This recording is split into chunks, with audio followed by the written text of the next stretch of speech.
Mi nombre es Armando Delgado. Tengo 63 años y el día que mi yerno me dijo que mi casa era suya porque se había casado con mi hija, firmé un documento legal que lo arruinó financieramente para el resto de su vida. Pero lo que él nunca imaginó es que yo había estado esperando exactamente ese momento durante 2 años, preparando la trampa legal más elegante que jamás haya visto. Una trampa que le enseñaría que subestimar a las personas mayores puede costarte mucho más caro de lo que jamás calculaste. Imagínate la escena.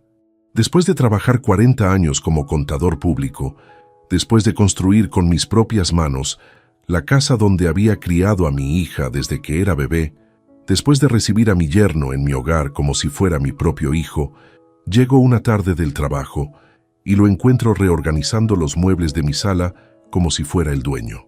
Armando, me dice sin ni siquiera saludarme, decidimos cambiar la distribución de esta sala porque así va a quedar más moderna para cuando vengamos con nuestros amigos.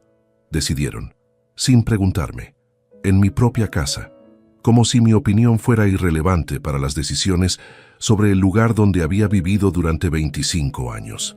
Pero la cosa empeoró cuando le pregunté por qué no me habían consultado antes de mover mis muebles. Porque esta casa ahora es nuestra, Armando.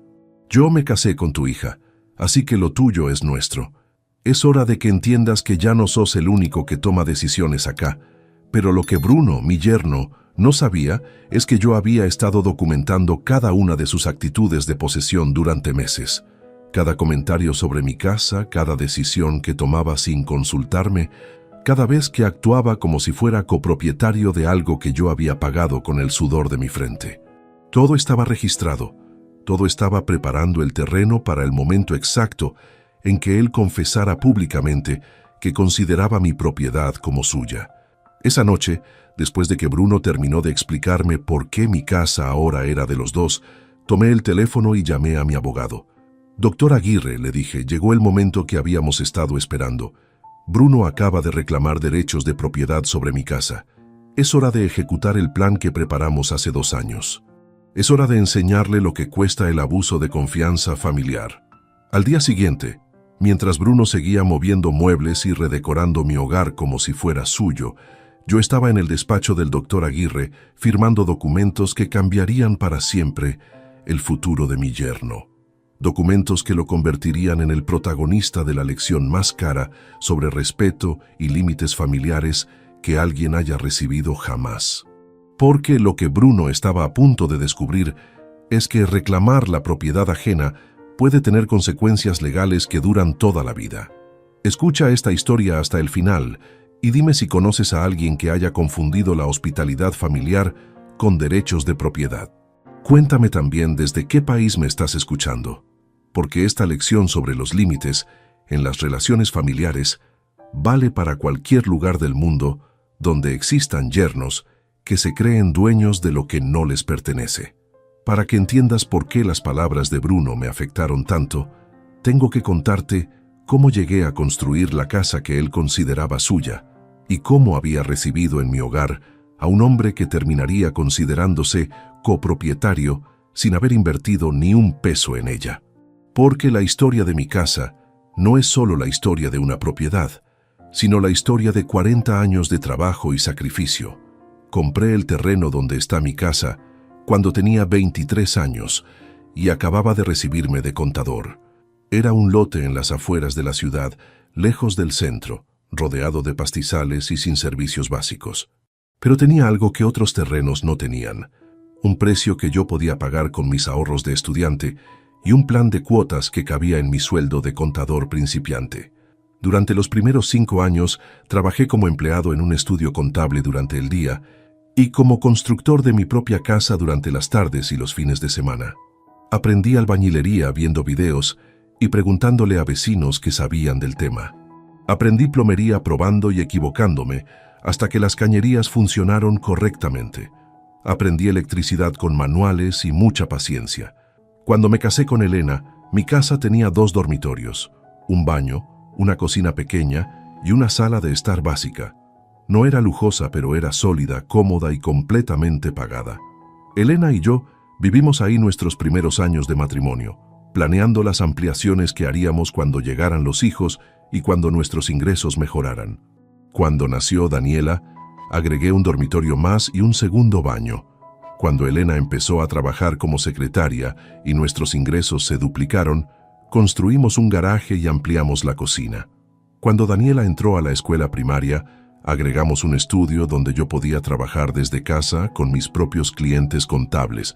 Cada ampliación, cada mejora, cada detalle de esa casa había sido planeado, financiado y construido por mí. Elena ayudaba con las decisiones de diseño y decoración, pero el trabajo físico y la responsabilidad económica habían sido míos. Durante 20 años, esa casa había crecido junto con nuestra familia, reflejando nuestros sueños y nuestro progreso económico. Cuando Elena murió hace 5 años en un accidente de tránsito, la casa se sintió vacía y demasiado grande para mí solo. Daniela, que entonces tenía 25 años y vivía en un departamento alquilado con Bruno, me sugirió que ellos se mudaran conmigo. «Papá», me dijo, «la casa es muy grande para vos solo, y nosotros estamos pagando alquiler al pedo cuando podríamos vivir todos juntos y acompañarnos». La idea me gustó. Daniela era mi única hija. Bruno parecía un buen muchacho que la trataba bien. Y la perspectiva de tener compañía familiar en lugar de vivir solo con mis recuerdos era atractiva. Les propuse que se mudaran a la casa bajo ciertas condiciones. Ellos se harían cargo de algunos gastos de servicios. Yo mantendría la propiedad y las decisiones importantes sobre la casa serían consultadas conmigo. Bruno aceptó las condiciones sin objetar. De hecho, parecía agradecido por la oportunidad de vivir en una casa tan amplia y cómoda sin tener que pagar alquiler. Durante los primeros meses, todo funcionó perfectamente. Ellos aportaban para los gastos comunes, respetaban mis espacios privados, me consultaban antes de hacer cambios menores en la decoración. Pero gradualmente, empecé a notar cambios en la actitud de Bruno. Primero fueron comentarios sutiles sobre cómo mejorar la casa.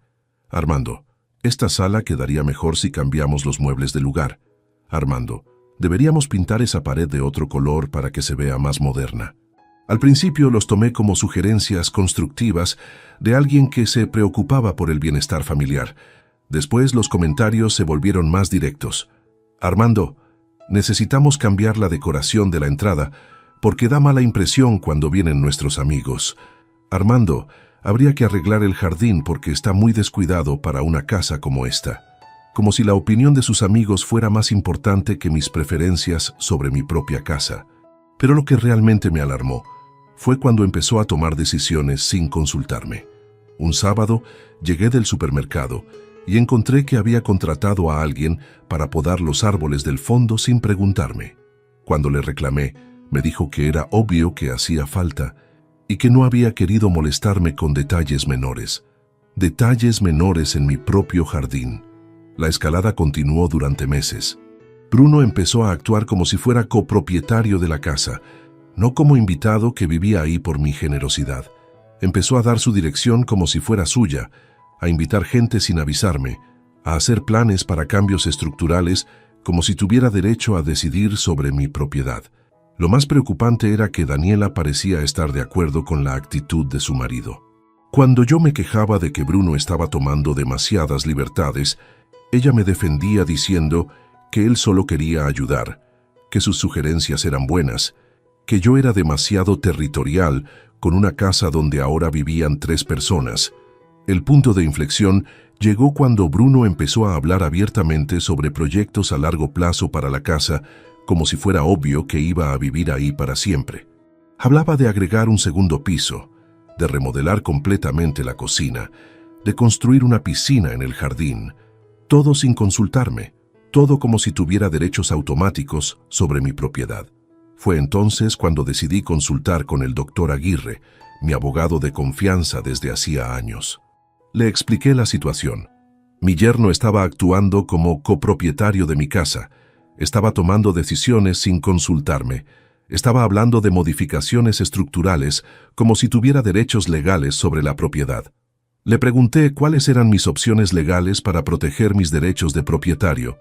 El doctor Aguirre me explicó que mientras Bruno viviera en mi casa como invitado, No tenía derechos legales automáticos sobre la propiedad. Pero también me advirtió que si él alguna vez reclamaba públicamente derechos de copropietario, especialmente si lo hacía frente a testigos, podría usar eso como evidencia para acciones legales que lo protegieran de cualquier comportamiento abusivo de su parte. Me sugirió que documentara todas las actitudes de posesión de Bruno, que grabara conversaciones donde él actuara como copropietario, que reuniera evidencia de su comportamiento para poder usarla si era necesario.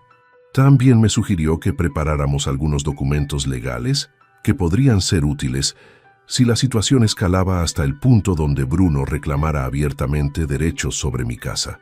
Durante los siguientes meses, seguí el consejo del doctor Aguirre. Documenté cada comentario de Bruno sobre la casa, cada decisión que tomaba sin consultarme, cada vez que actuaba como si fuera propietario. También grabé varias conversaciones donde él hablaba sobre planes futuros para la casa, como si tuviera derecho a ejecutarlos, pero sobre todo, esperé el momento en que Bruno cruzara la línea definitiva, el momento en que dijera explícitamente que consideraba la casa como suya, no como mía, porque sabía que ese momento llegaría y sabía que cuando llegara tendría todas las herramientas legales necesarias para enseñarle una lección que no iba a olvidar jamás. Ese momento llegó la tarde que te conté al principio. Bruno moviendo mis muebles sin permiso, hablándome como si yo fuera un inquilino en mi propia casa, declarando que mi propiedad ahora era nuestra, porque él se había casado con mi hija. Fueron las palabras que había estado esperando durante meses, las palabras que me daban la justificación legal para ejecutar el plan que habíamos preparado con el doctor Aguirre. Al día siguiente, temprano por la mañana, fui al despacho del abogado con todas las grabaciones y documentos que había estado recopilando. Doctor Aguirre, le dije, Bruno finalmente cruzó la línea. Ayer declaró explícitamente que considera mi casa como suya. Tenemos todo lo que necesitamos para proceder con el plan. Es hora de enseñarle lo que cuesta el abuso de confianza familiar. El plan que habíamos preparado era elegante en su simplicidad y devastador en sus consecuencias. Consistía en varios documentos legales que, una vez firmados, convertirían la vida cómoda de Bruno en mi casa en una pesadilla legal y financiera que duraría años. Documentos que le enseñarían que reclamar propiedad ajena tiene un costo mucho más alto del que jamás había imaginado. El primer documento que firmé ese día fue una demanda por uso indebido de propiedad privada. El doctor Aguirre había investigado las leyes sobre ocupación no autorizada de viviendas y había descubierto que cuando alguien reclama derechos de propiedad sobre una casa que no le pertenece, especialmente si lo hace habitando en ella, puede ser demandado por daños y perjuicios equivalentes al alquiler de mercado de esa propiedad durante todo el tiempo que la ocupó. El segundo documento era una orden de desalojo con causa justa. Dado que Bruno había declarado que consideraba mi casa como suya, ya no podía seguir viviendo ahí como invitado. Su declaración de derechos de propiedad había convertido su presencia en mi casa en una ocupación ilegal que justificaba su expulsión inmediata. El tercer documento era una demanda por daños emocionales y perturbación de la tranquilidad del hogar. El doctor Aguirre había calculado que el comportamiento de Bruno durante los últimos 2 años había causado estrés y alteración de mi bienestar emocional que podía ser cuantificado en términos monetarios. Pero el cuarto documento era el más devastador. Era una denuncia penal por extorsión y amenaza. El doctor Aguirre había interpretado que cuando Bruno reclamó derechos sobre mi casa, estaba implícitamente amenazando con acciones legales si yo no aceptaba sus demandas. Eso constituía extorsión según la legislación sobre delitos contra la propiedad. Cuando salí del despacho del doctor Aguirre esa mañana, tenía en mis manos 4 demandas que convertirían a Bruno en el protagonista de una batalla legal que duraría años y que le costaría más dinero del que ganaría en una década. Tenía la satisfacción de saber que finalmente iba a pagar por haber confundido mi hospitalidad con debilidad. Esa tarde, cuando llegué a casa, Bruno estaba en la sala viendo televisión como si fuera el dueño del lugar. Daniela estaba en la cocina preparando la cena. Todo parecía normal, pero yo sabía que en pocas horas sus vidas iban a cambiar para siempre. Sabía que estaban a punto de descubrir que subestimar a las personas mayores puede tener consecuencias que duran toda la vida. Me senté en mi sillón favorito, el sillón donde había descansado después del trabajo durante 25 años, y le dije a Bruno que necesitaba hablar con él sobre algo importante. «Bruno», le dije con la voz más tranquila que pude, «ayer me dijiste que mi casa ahora era nuestra. Quiero que sepas que tomé esa declaración muy en serio, tan en serio que consulté con mi abogado sobre las implicaciones legales de lo que me dijiste». Bruno me miró con una expresión que mezclaba confusión con algo que parecía nerviosismo. «¿Qué querés decir, Armando?»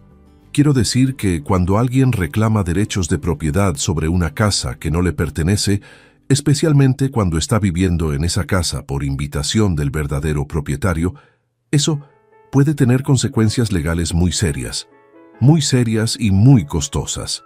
Le expliqué que había documentado todas sus actitudes de posesión durante los últimos meses, todos sus comentarios sobre cambios en la casa, todas las decisiones que había tomado sin consultarme, todos los planes que había hecho como si fuera copropietario.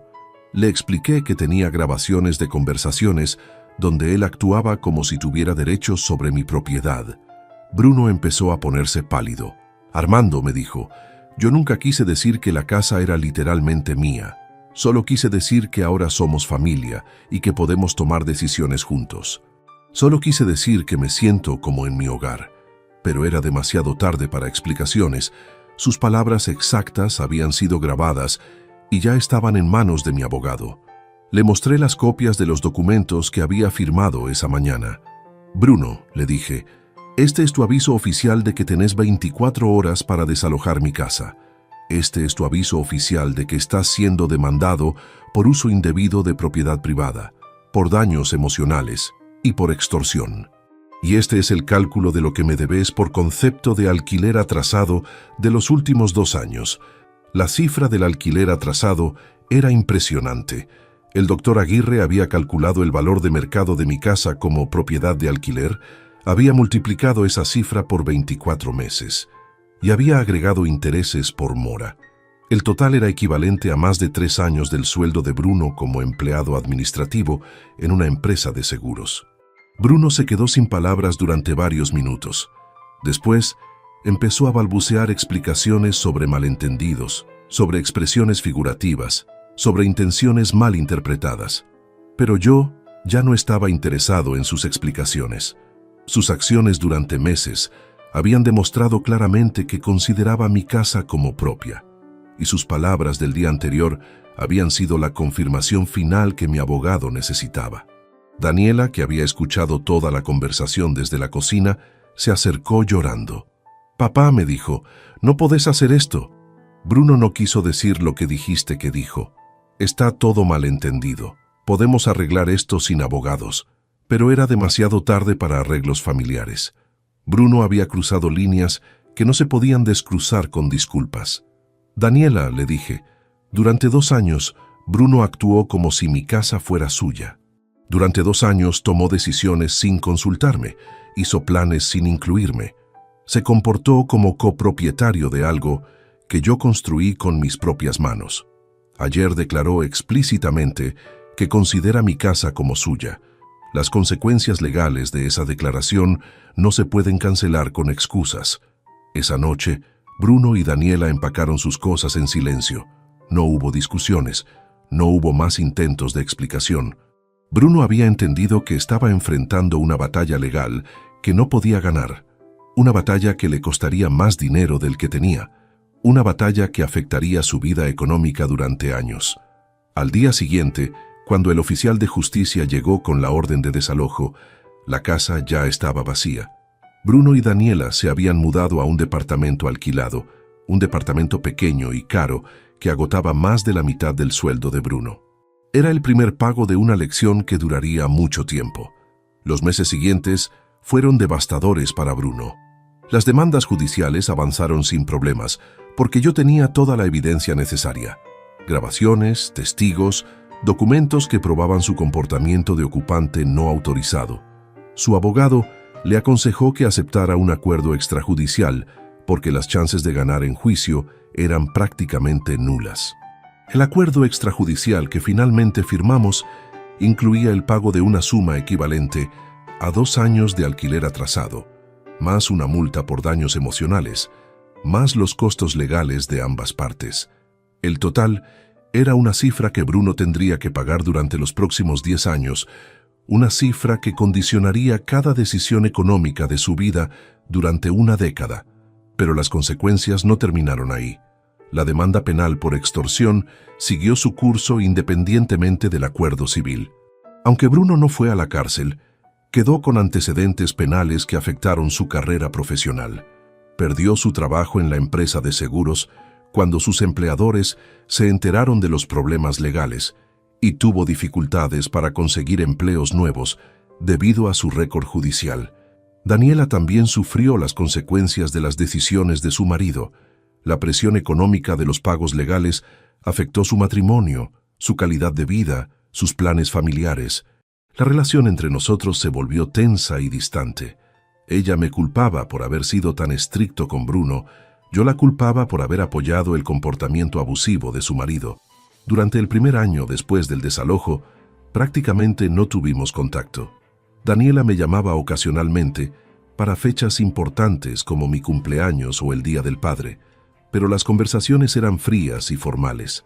Ella pensaba que yo había sido excesivamente duro con Bruno. Yo pensaba que ella había sido ciega a los abusos que su marido había cometido en mi casa.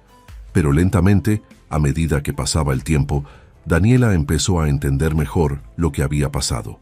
Empezó a recordar incidentes que había minimizado en su momento. Las veces que Bruno había tomado decisiones sobre mi casa sin consultarme, las veces que había actuado como propietario en lugar de invitado, las veces que había ignorado mis preferencias sobre mi propia propiedad. 1 año y medio después del desalojo, Daniela vino a visitarme sola. «Papá», me dijo, «he estado pensando mucho sobre todo lo que pasó. Al principio pensé que había sido injusto con Bruno, pero ahora entiendo que él se había extralimitado mucho. Entiendo que vos tenías derecho a defender tu propiedad y tu autoridad en tu propia casa». Me contó que la presión económica de los pagos legales había obligado a Bruno a tomar un segundo trabajo y que la experiencia le había enseñado lecciones importantes sobre respeto y límites. Me contó que él había empezado a entender que su comportamiento en mi casa había sido inapropiado, que había confundido mi hospitalidad con permiso para actuar como copropietario. También me contó que los problemas económicos habían afectado su matrimonio, pero de maneras que habían terminado siendo positivas. Bruno había tenido que aprender a valorar más lo que tenía, a ser más cuidadoso con el dinero, a pensar 2 veces antes de tomar decisiones importantes. La presión lo había hecho más maduro y más responsable. Daniela me pidió perdón por no haber entendido en su momento lo que estaba pasando. Me dijo que había estado tan enfocada en mantener la paz familiar que había ignorado las señales de que Bruno se estaba extralimitando. Me dijo que ahora entendía que yo había tenido razón en defender mis derechos como propietario de la casa. Le dije que yo también había aprendido lecciones importantes de toda la experiencia. Había aprendido que la generosidad familiar debe tener límites claros, que invitar a alguien a vivir en tu casa no significa renunciar a tu autoridad sobre esa casa, que es importante establecer reglas y consecuencias desde el principio. También le dije que había extrañado mucho durante esos meses de distanciamiento, que por más justificadas que hubieran estado mis acciones legales, había sido doloroso perder el contacto con mi única hija, que había esperado que con el tiempo ella entendiera mis razones, pero que también había temido que la relación entre nosotros quedara permanentemente dañada. Daniela me preguntó si había alguna posibilidad de que Bruno y yo pudiéramos reconstruir una relación. Le dije que dependería de él, de su capacidad para reconocer sus errores y de su willingness para demostrar que había aprendido las lecciones importantes de toda la experiencia. Le dije que estaba dispuesto a darle una oportunidad, pero que cualquier relación futura tendría que estar basada en respeto mutuo y límites claros. 6 meses después de esa conversación, Bruno me pidió una reunión. Vino a mi casa, se sentó en la misma sala donde había declarado que mi casa era suya y me pidió perdón de una manera que me convenció de que realmente había entendido la gravedad de sus errores. Me explicó que la experiencia legal le había enseñado lecciones que no habría aprendido de ninguna otra manera. Armando, me dijo, durante meses pensé que vos habías sido excesivamente duro conmigo. Pensé que habías reaccionado de manera exagerada a comentarios que yo creía que eran inofensivos, pero ahora entiendo que mi comportamiento había sido una acumulación de faltas de respeto que culminaron en una declaración completamente inapropiada sobre tu propiedad. Me explicó que los meses de presión económica le habían dado perspectiva sobre el valor del dinero y del trabajo, que tener que pagar consecuencias reales por sus errores le había enseñado a pensar antes de hablar, a considerar las implicaciones de sus acciones, a respetar los derechos de otras personas.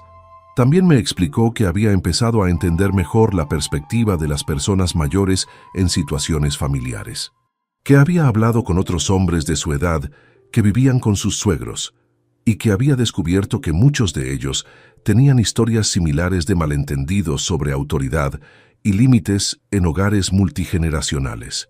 Me pidió una segunda oportunidad para demostrar que había aprendido las lecciones importantes. No me pidió que cancelara los pagos legales que todavía debía, porque entendía que esas eran las consecuencias justas de sus acciones. Pero sí me pidió la oportunidad de reconstruir una relación familiar basada en respeto mutuo y límites claros. Le dije que estaba dispuesto a darle esa oportunidad, pero que tendría que ser ganada gradualmente, que empezaríamos con visitas ocasionales donde él pudiera demostrar que había cambiado su actitud, que si esas visitas iban bien, podríamos progresar hacia una relación más cercana, pero que cualquier señal de que estaba volviendo a sus comportamientos anteriores resultaría en el fin definitivo de cualquier relación entre nosotros.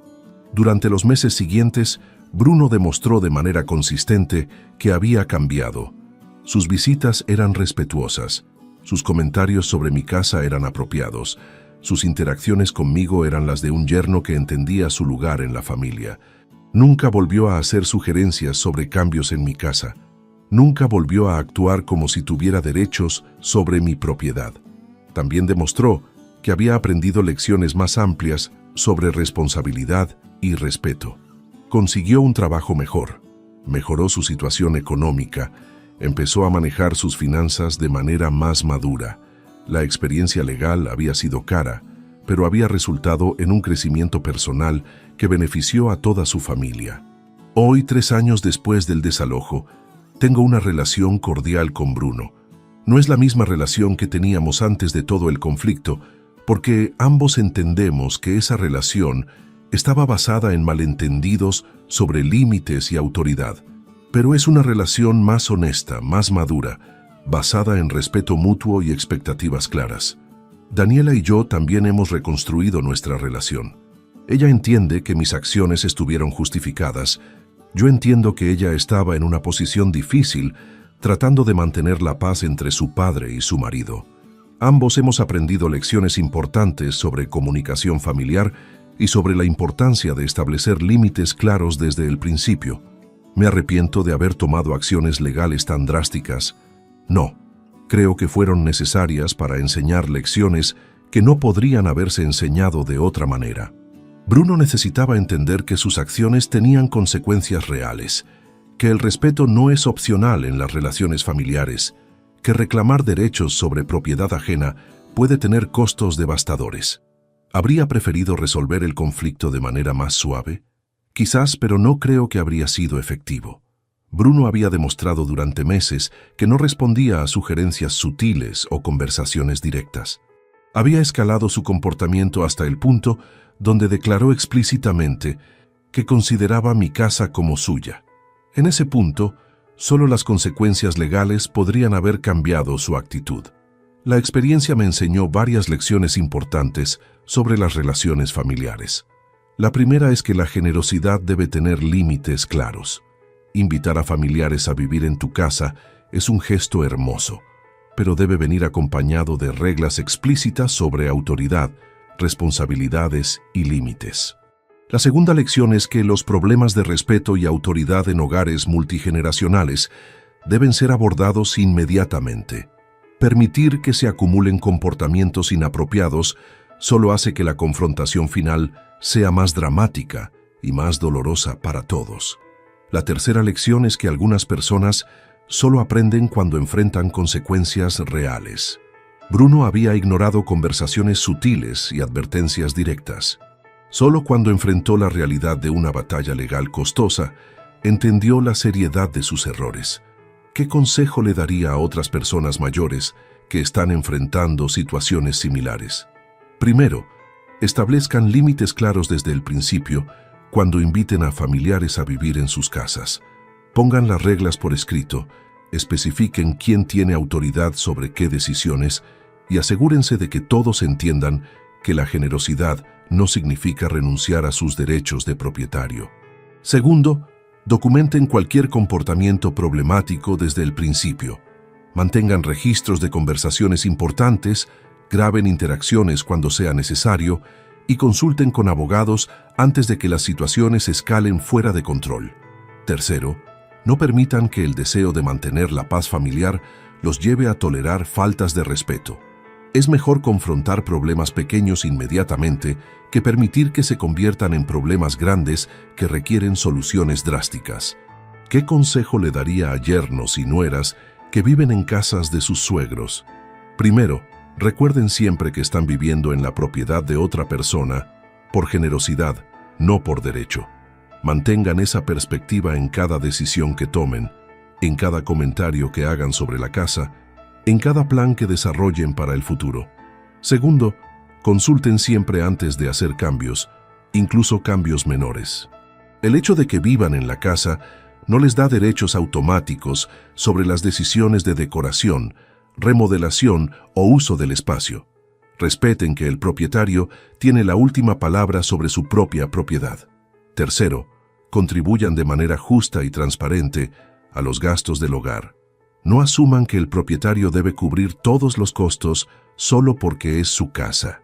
Sean generosos con su contribución económica y explícitos sobre qué gastos están dispuestos a cubrir. Cuarto, mantengan sus propios planes de independencia. No se acomoden tanto en la situación que olviden que es temporal. Trabajen hacia la meta de tener su propia casa y comuniquen esos planes al propietario para que sepa que no esperan vivir ahí para siempre. ¿Qué le diría a familias que están considerando arreglos de vivienda multigeneracional?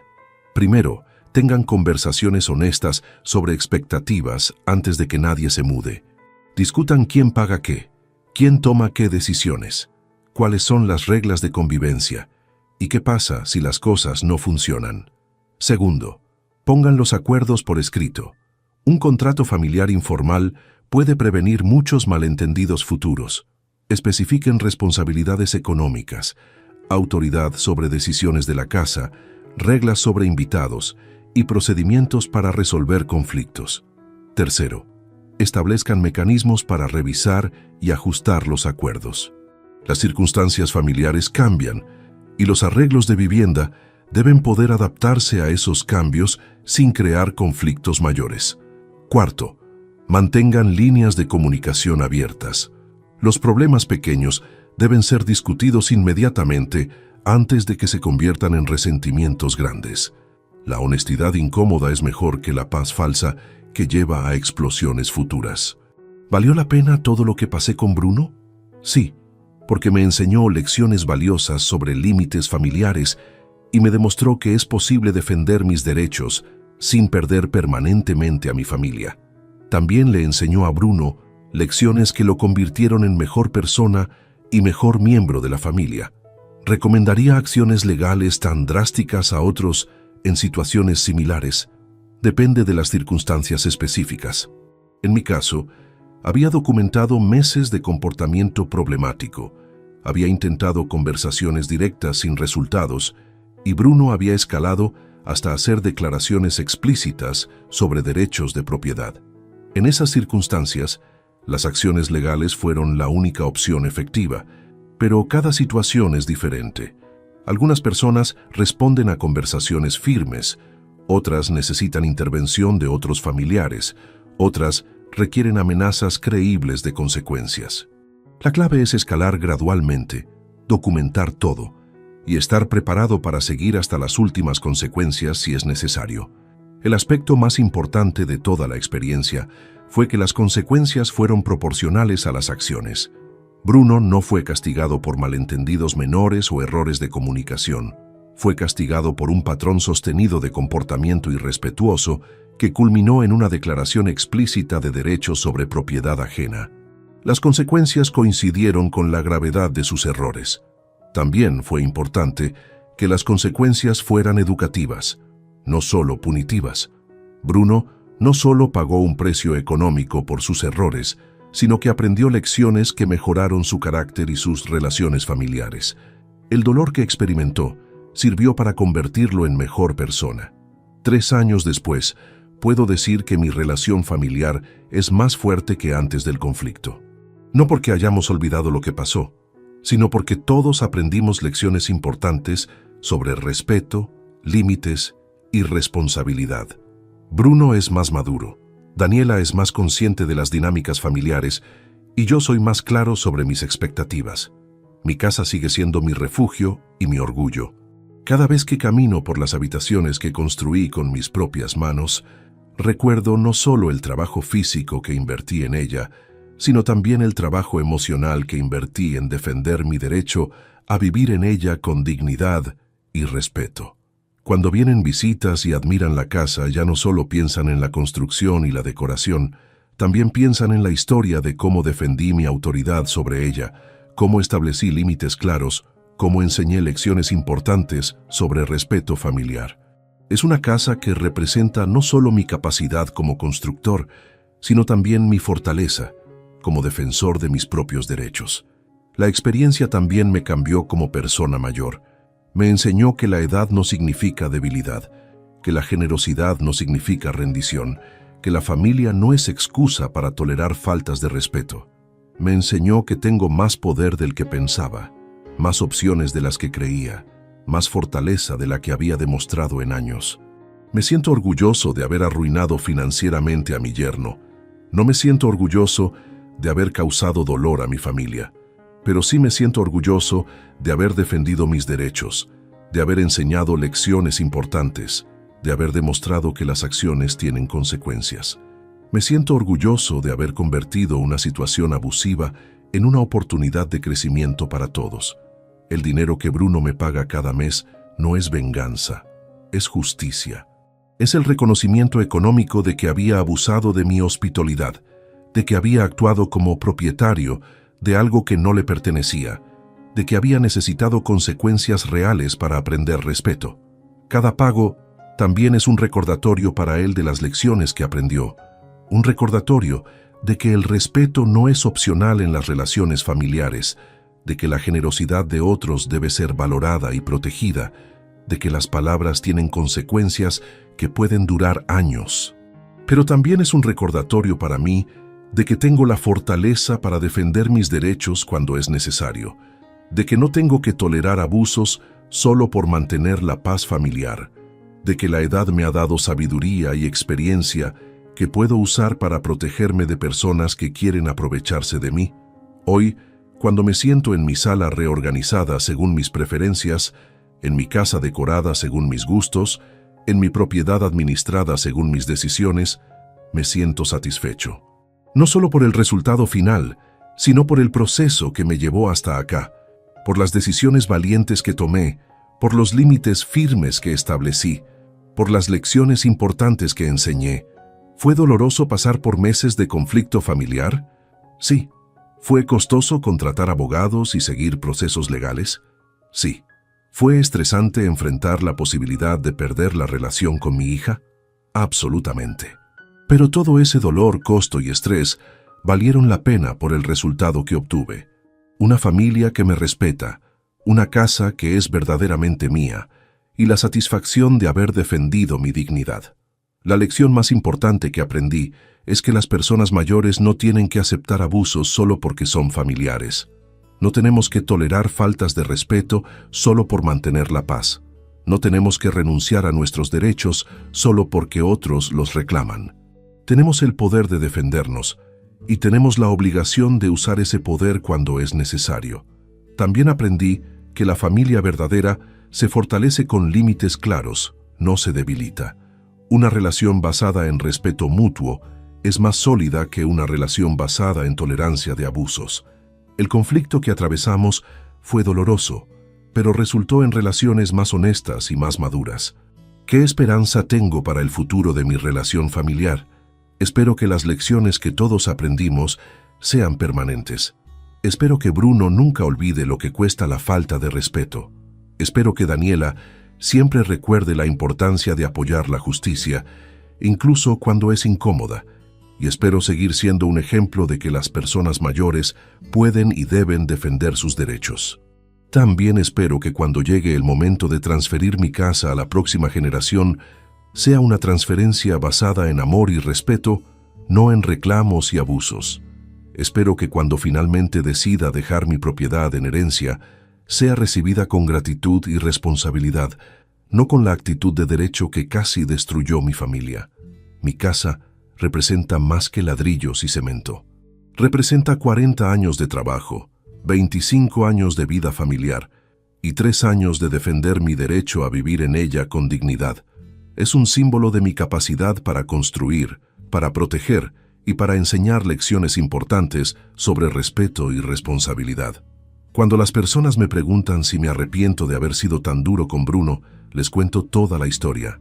Les explico sobre los meses de comportamiento abusivo, sobre las advertencias ignoradas, sobre la declaración final que cruzó todas las líneas.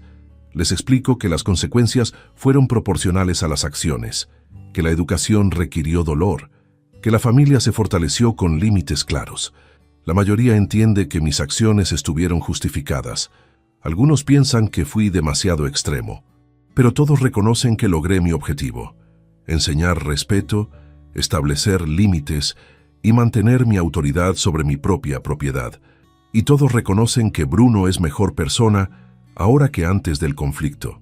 ¿Cuál es mi mensaje final para quienes escuchan esta historia? Que nunca es demasiado tarde para defender tu dignidad, que la familia no es excusa para tolerar abusos, que las acciones tienen consecuencias, incluso cuando toman tiempo en materializarse, y que las personas mayores tienen más poder del que creen para proteger sus derechos y enseñar lecciones importantes. También que la generosidad debe tener límites, que la hospitalidad no significa renunciar a la autoridad y que el amor familiar verdadero incluye el coraje para confrontar comportamientos inapropiados. A veces, las lecciones más importantes requieren las consecuencias más dolorosas. Y vos que me escuchaste hasta acá, ¿has conocido a alguien que confundió la hospitalidad con derechos de propiedad? ¿Has visto situaciones donde familiares abusaron de la generosidad de personas mayores? ¿Tendrías el coraje de defender tus derechos, aunque fuera costoso y doloroso? Cuéntame tu experiencia y dime desde qué país me estás escuchando, porque estas lecciones sobre límites familiares y respeto intergeneracional son necesarias en todo el mundo, donde existan familias que no entienden la diferencia entre generosidad e invitación a abusar.